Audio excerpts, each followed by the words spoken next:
বাংলাদেশ বিমান বাহিনীর প্রধান ভূমিকা হচ্ছে দিগন্ত, স্থলে এবং জলে আমাদের নিরাপত্তা এবং যে কোনো ধরনের আঘাত প্রতিহত করা, এটাই হচ্ছে আমাদের মূল মন্ত্র।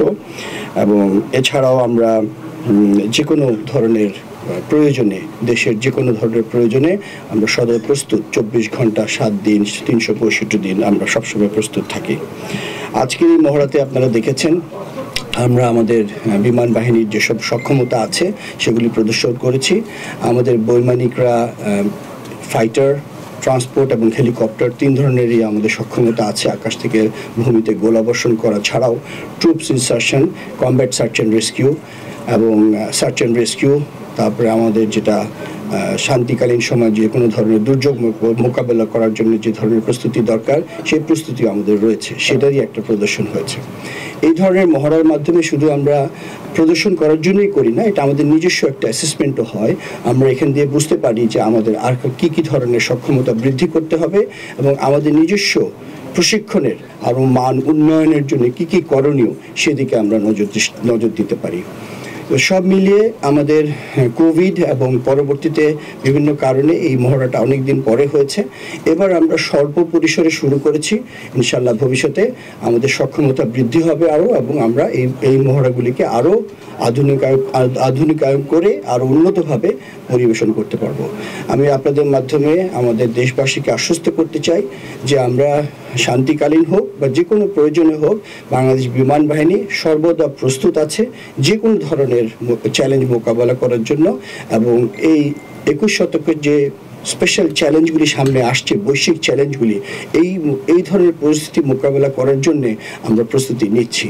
আমাদের অবশ্যই অন্তর্বর্তীকালীন সরকারের সহায়তায় আমরা আশা করছি আমাদের বিমান বাহিনীর আরও উন্নত ধরনের আমরা সরঞ্জাম দিয়ে পাবো এবং তার মাধ্যমে আমাদের উত্তরোত্তর সক্ষমতা বৃদ্ধি পাবে।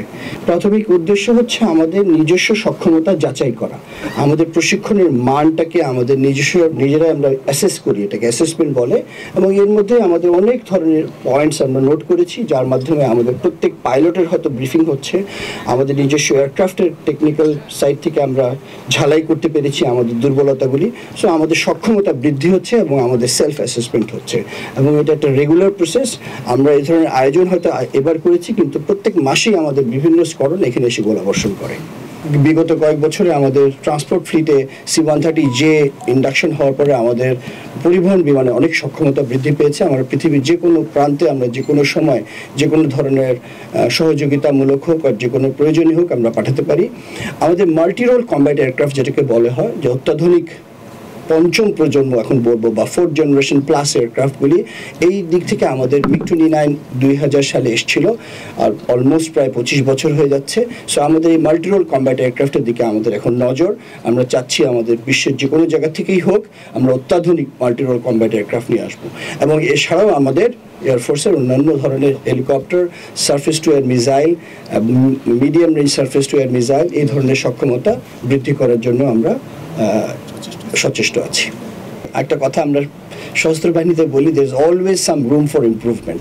সো এই ধরনের প্র্যাকটিসের মাধ্যমে আমাদের দৈনন্দিন যে পাইলটদের প্রশিক্ষণ সেটা সচল আছে, প্রত্যেক পাইলট তাদের নিজস্ব কনফিডেন্স বৃদ্ধি পাচ্ছে। বাট ওভারঅল আমাদের সক্ষমতা আছে এবং এটা আমরা বৃদ্ধি করার চেষ্টা করছি। আপনাকে আমরা যতটুকু প্রজেক্ট করেছি তার চেয়ে বেশি আমাদের ইম্পর্টেন্ট হচ্ছে পুরো বাংলাদেশের কন্টিনিউয়াস ট্রেড মনিটরিং, আকাশ সীমার, যেটাকে আমরা 24/7 সার্ভিলেন্স বলি। আমাদের যে এয়ার ডিফেন্স রেডারগুলি আছে তার মাধ্যমে আমরা 24 ঘন্টা সার্বক্ষণিক আমাদের দেশের সার্বভৌমত্ব রক্ষা এবং আমাদের দেশে কোনো ধরনের শত্রু বিমান বা যে কোনো ধরনের আনন্দরের বিমান প্রবেশ করলে সেটা আমরা ডিটেক্ট করতে পারি। সো এটা ছাড়াও আমাদের যদি প্রয়োজন হয়, যেটা আমাদের উদ্দেশ্য নয় কোনো যুদ্ধে জড়িত হওয়ার, কিন্তু যদি প্রয়োজন হয় সেটার জন্য আমরা সদা প্রস্তুত আছি। আসসালামু আলাইকুম স্যার।